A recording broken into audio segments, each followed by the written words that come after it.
Assalamualaikum warahmatullahi wabarakatuh. Hai everyone, good morning. Kembali lagi dengan saya Siti Harunisa dari Universitas Al-Falah Asunia Kencong Prodi Tadris Bahasa Inggris semester 2. Sini saya akan melanjutkan penjelasan tentang bab selanjutnya, itu bab 9 buku Akhlak Tasawuf dengan judul Menyelami Kesucian Diri karya Dr. Lalu Muhammad Nurul Watoni MPDI.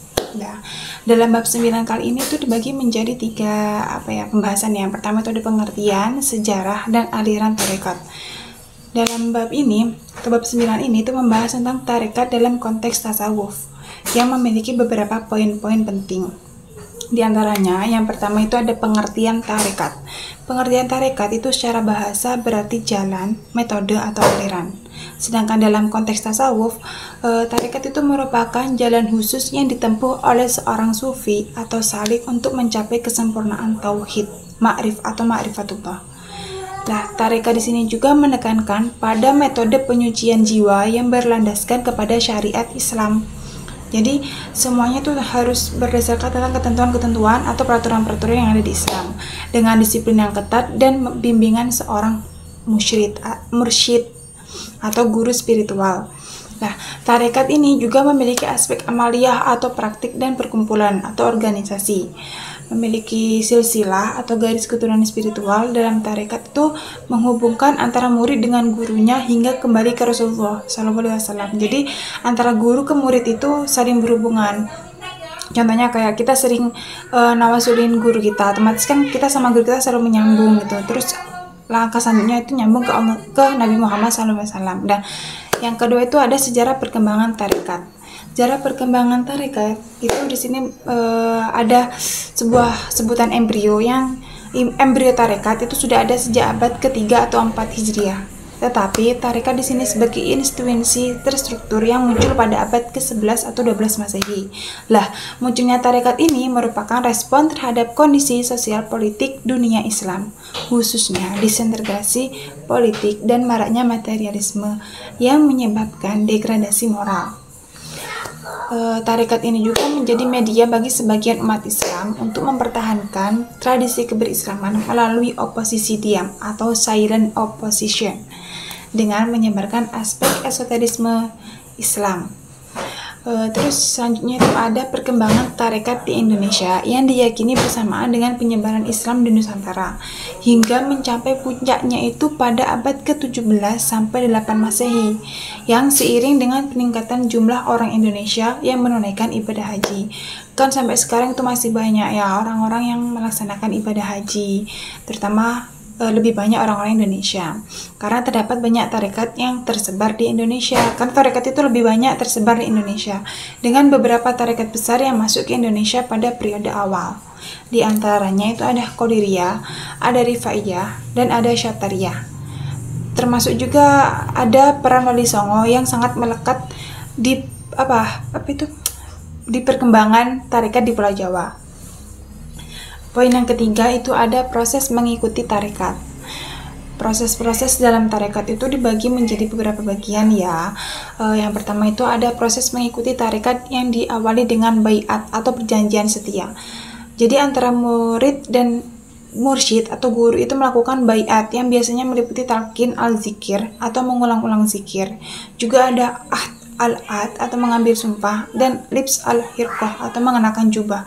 Jadi setelah baiat, murid itu mempelajari tasawuf di bawah bimbingan mursyid melalui suluk itu orang-orang yang melakukan perjalanan spiritual hingga mencapai ma'rifat. Jadi antara murid dan guru itu melakukan baiat atau melakukan perjanjian. Ya, setelah dianggap cukup oleh mursyid atau seorang gurunya, murid itu dapat diangkat sebagai khalifah dan dapat diberi ijazah atau otorisasi atau penghargaan lah sejenis itu. Terus poin yang keempat itu ada macam-macam tarekat. Di bab 9 ini menjelaskan beberapa tarekat yang mu'tabaroh yang disertai dengan pendiri, silsilah, dan ajaran pokoknya. Di antaranya itu yang saya sebutkan tadi ada Qadiriyah. Qadiriyah itu didirikan oleh Syekh Abdul Qadir Jailani yang menekankan pada zikir dan kasih sayang. Dan yang kedua itu ada Rifaiyah. Rifaiyah itu didirikan oleh Syekh Ahmad bin Ali Al-Rifai yang dikenal dengan amalan-amalan ajaibnya. Terus yang ketiga itu ada Yasuyah. Yasuyah, terus yang keempat ada Hazruyah, dan yang kelima ada Sadat Karam. Itu tiga nama tersebut itu mengikuti silsilah dari atau hingga ke Imam Ali. Terus yang keenam itu ada Syaziliyah yang didirikan oleh Syekh Abu Al-Hasan Al-Sazili yang menekankan pada keseimbangan antara dunia dan akhirat. Selanjutnya itu ada Naqsyabandiyah yang didirikan oleh Muhammad bin Muhammad Bah al-Din yang menekankan pada zikir khafi atau zikir secara lembut dan samar. Selanjutnya itu ada siapa itu?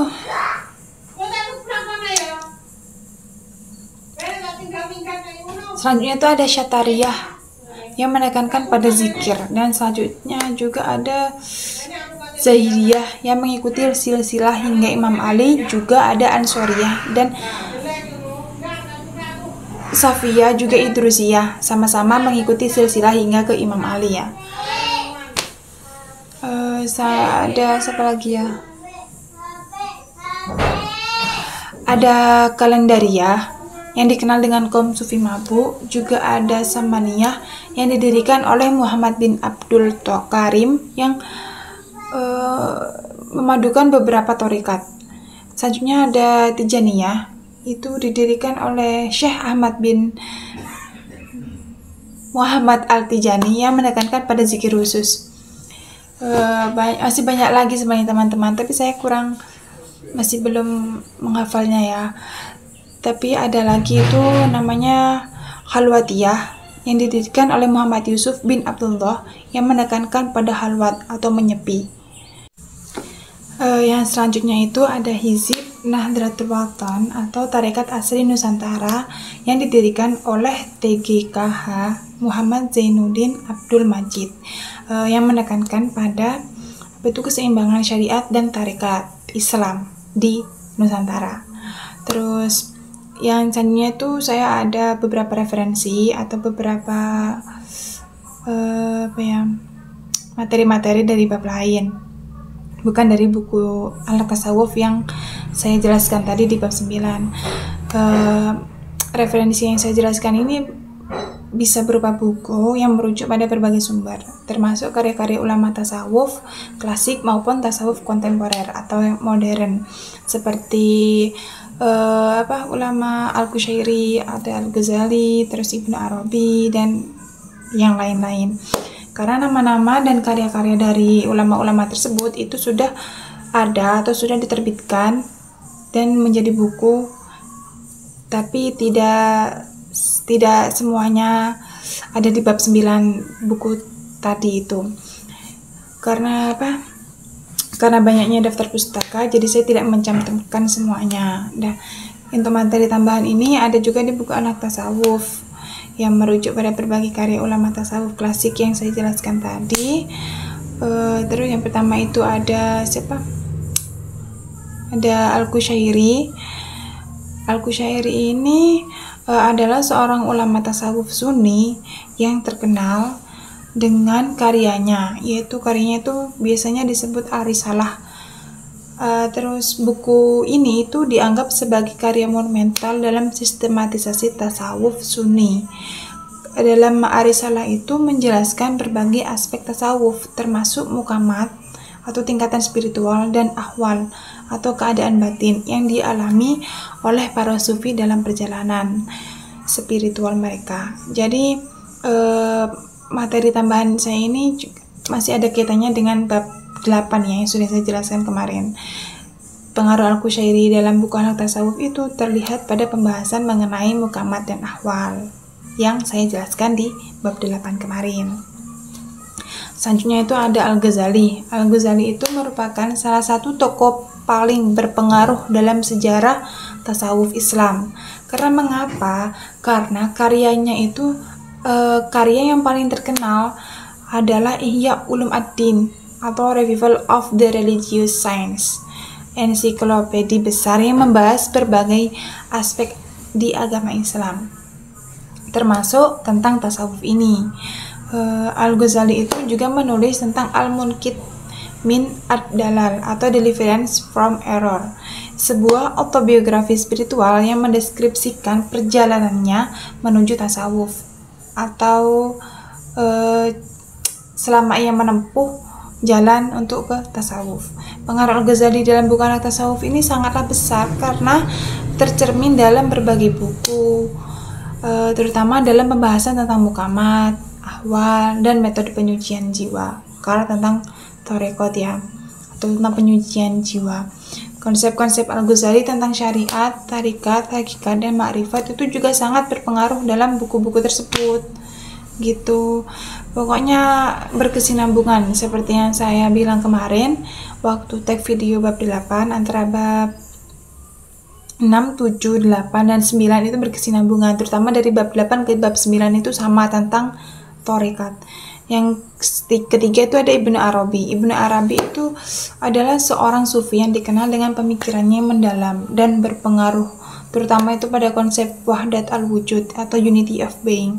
Konsep ini tuh menekankan pada kesatuan esensial antara Allah dan alam semesta. Karena karyanya itu yang paling terkenal ada Al-Futuhat Al-Makkiyah. Itu adalah sebuah karya besar yang membahas berbagai aspek tasawuf dan filsafat. Nah, dalam buku Akhlak Tasawuf ini kemungkinan merujuk pada Ibnu Arabi dalam pembahasannya tentang wahdat al-wujud dan konsep-konsep mistik lainnya, khususnya pada bagian yang membahas tentang tasawuf falsafi gitu. Terus apa lagi ya? Sepertinya hanya itu ya teman-teman, yang referensi tambahan yang bisa saya sampaikan. Sebenarnya masih banyak, cuma saya masih belum mempelajari tentang semuanya. Buku ini tuh merujuk pada banyak ulama tasawuf lainnya. Karena nggak mungkin saya sebutkan semuanya di sini, karena saya juga masih tahap pembelajaran. Semoga bermanfaat apa yang saya sampaikan tadi. Saya rasa cukup sampai di sini pemaparan materi dari saya. Kurang lebihnya saya mohon maaf, karena kesalahan itu milik saya dan kebenaran adalah milik Allah Subhanahu wa taala. Terima kasih teman-teman telah mendengarkan dan mengunjungi akun saya. Kurang lebihnya saya mohon maaf. Wassalamualaikum warahmatullahi wabarakatuh. Bye.